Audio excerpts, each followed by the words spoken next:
Well, everyone, it's time for us to go and compare the iPhone 11 and the iPhone 14 Plus and see which specific phone is the better one for you. Now, if you want to pick up either one of these phones, the links will be down in the description. You can get them from there. You can help support the channel at the same time. Now, side by side, you can definitely tell there are some few differences for sure. On the front of the iPhone 11, this phone came out in 2019, and when it first came out, it was like $700. So it wasn't supposed to be competing with the iPhone, 14 Plus or iPhone, the massive flagships. But this thing had a 6.1-inch Retina IPS panel on the front. So it's an IPS panel, it's not an OLED. You are getting a little bit of bezel around the whole entire display compared to phones nowadays. It is a little bit more noticeable, but it's not a big deal. Still have the notch, but I'll say the design, right, isn't really too far off from the 14 Plus, and I still think this phone, although the panel is not really like amazing, it's still not a bad panel, 60 hertz and everything. When compared to the 14 Plus, this is a bigger phone at 6.7 inches, but this is a Super Retina XDR OLED panel. So this is a much better panel, like it's brighter. You have those deep blacks, and the only similarity here is that they have the notches and they're both at 60 hertz. Otherwise, I will say the 14 Plus's panel is definitely far better than the iPhone 11's, but I'll still say the iPhone 11 for it being, it was a couple $100 cheaper than this one on launch. Now it's substantially cheaper for sure. So in terms of that, it kind of covers it up on the front. In terms of thinness and thickness, you can see from the side panel right here, very similar. I don't really think one is like way thinner or thicker. The iPhone 11 has a curved side versus the 14 Plus's flat side, so it feels thicker on the 14 Plus. But otherwise, it's not really that big of a deal. But it is a much more bigger phone on the 14 Plus for sure. On top of that, you are not getting a SIM card tray on the iPhone 14 Plus, where you are getting it on the iPhone 11. So that's another big thing. Probably one of the main advantages for the getting an older phone is because of the SIM card tray now. To be honest, lightning ports at the bottom of both these, and on the back they actually have dual camera setups on both, which are very similar. Now the 14 Plus, the camera sensors, if you guys can tell over the camera, are definitely bigger, so you're definitely getting a better camera overall on the 14 Plus, but still you're getting the same type of feature set on the iPhone 11. You have the same type of glass back for sure, not really that big of a difference here. You're getting MagSafe capability on the iPhone 14 Plus. You're getting emergency SOS satellite mode on the 14 Plus. You're getting crash detection on the 14 Plus, and you're also getting 5G on the 14 Plus as well. However, the iPhone 11, they both share wireless charging, they both have IP certification, and when you feel both in the hand, they both feel very similar. So I will say the build quality standpoint, really not that big of a difference, at least as far as I can tell. So in terms of the outside, that kind of covers it up. There's really not too much else going on. Now, in terms of the longevity and how long these phones are going to last, the iPhone 11, like I said, came out in 2019, so it's not going to last as long as the 14 Plus. But with the chipset inside of this thing, it's only like 2 generations older than the 14 Plus. This thing has the A13, this thing has the A15, even though this is a newer phone. So it's only 2 years apart. I don't think the 14 Plus is going to like outlandishly outlast the iPhone 11. I could be totally wrong, but I think the iPhone 11 still has like 3 or 4 years of software support ahead of it, maybe like 3 years of full OS updates, maybe a year of security updates on top of that.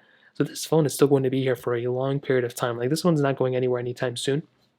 But with all due respect, the 14 Plus is definitely going to outlast the iPhone 11.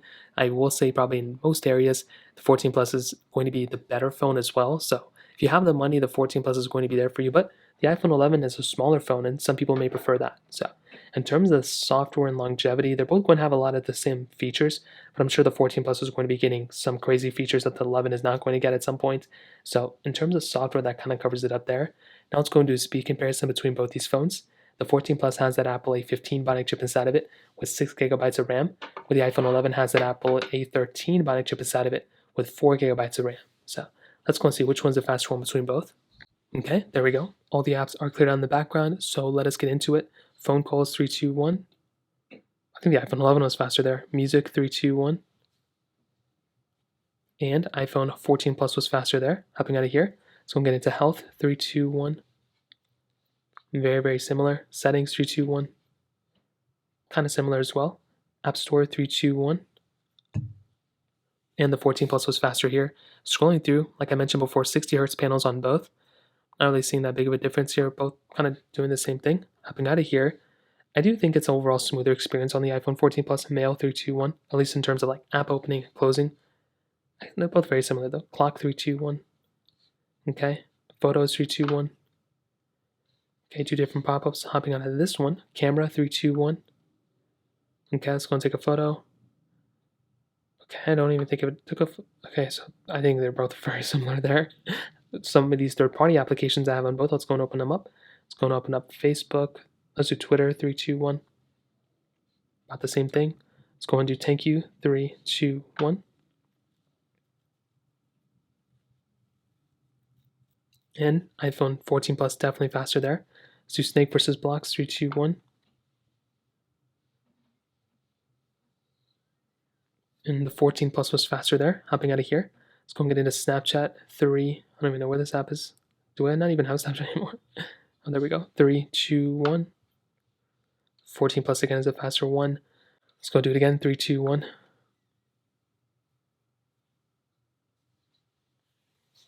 And they both had that downloaded content thing at the beginning with, and they both ended up loading into it.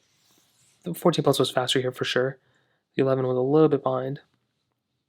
And you can see we eventually get into it on the iPhone 11, but I would say it's not as big of a difference as I thought it was going to be, but still faster on the 14 Plus for sure. Stack, 3, 2, 1. And the 14 Plus again is a faster one, followed by the iPhone 11. Let's go and end it off with Netflix, 3, 2, 1. And you can kind of see that the 14 Plus again is a faster one. So in my opinion, between both, you're definitely getting a faster phone on the 14 Plus than on the 11. Is it a big deal? Not really. Like, I think it's kind of the same thing when it kind of comes down to it. But I will say the 14 Plus is definitely the faster one in each way, basically. So if you want the faster phone, then definitely go for the 14 Plus. So in terms of that kind of covers it up there. Now in terms of the cameras, they both have dual camera setups, like I mentioned, wide and ultra wide lenses, so exactly the same type of lenses, but as I mentioned before, it's good to see how much bigger the lenses are on the 14 Plus, and that is a really, really big lens there. Now on top of that, some other big things to keep in mind: 4K 60 on the front and the back between both of them, which is really cool. I will say though, even though there's a lot of similarities, there's also some differences. Like, I will say you are getting the overall better camera on the iPhone 14 Plus for sure. On the 11, you are getting, 5x zoom, you're getting 0.5x zoom outside, which is nice. Pretty much the same thing on the 14 Plus. You have portrait mode, you have standard photo mode, standard video mode, and slow mode, but otherwise you aren't really getting a crazy amount of cool features that the newer devices do have. So that is kind of an unfortunate thing. It's not like a mind-boggling difference, but it is one of those things to keep in mind. I will say though, in my opinion, taking photos on the iPhone 11 have been really good. Haven't really had too many complaints with this specific device. But when we do look at something like the 14 Plus, this thing has a lot more features built in than something like the iPhone 11. For starters, you are getting some new modes, which is really nice. So you have the standard stuff the 11 has, portrait mode, panorama mode, but you get cinematic mode, which is really cool. You are not getting that on the iPhone 11, and it's basically like portrait mode for video. It's still a little weird, like they still need to improve it a little bit, but I think it is still a really cool feature to have that something like the iPhone 11 doesn't have. You still can zoom in and zoom out on cinematic mode, which is kind of annoying. And you can also do cinematic mode of 4K, but you also have this new action mode, which I think is really cool. It's basically, a super stabilized video where you can go and enable, and if you shake your phone around, if you're running, it's going to give it a little bit of a more stabilized look. I don't even know if it's that big of a deal, but it's a cool thing to have. That is something iPhone 11 doesn't have, and overall the photos and videos are going to look better as well. So I will say if you have an iPhone 11 camera, you're probably not going to be missing on it too much, but do know that the 14 Plus camera is definitely better. So that kind of covers it up there as well. And to kind of sum up this comparison, what I'll tell you is the 14 Plus, I think, is definitely the better phone over the standard iPhone 11. I think if you have a 14 Plus or if you have an iPhone 11, going to a 14 Plus, if you're comfortable with the size, you're getting better battery life, better performance, longer lasting phone, better cameras. I think I already said that. You're getting a better phone pretty much in every single way. The only ways the iPhone 11 is, I would say, superior is a price per dollar standpoint. This phone is still going to be supported for a few more years to come, like it's not unsupported yet, and you're still getting a lot of overlap. The camera's features are kind of the same, but you're getting more features here. You're still getting a really good phone, and some people may prefer a smaller phone. It's a much cheaper phone as well. So I'll say there's some overlap. The 14 Plus is definitely the better phone, but the iPhone 11 is a better value per dollar. So that kind of covers it up there. If you have any other thoughts or questions, please let me know in the comment section below. Hit the like button, that would mean so much, but definitely hit that subscribe button. More importantly than everything else, I love every single one of you guys. Hopefully I'll catch you guys in the next video. Peace out.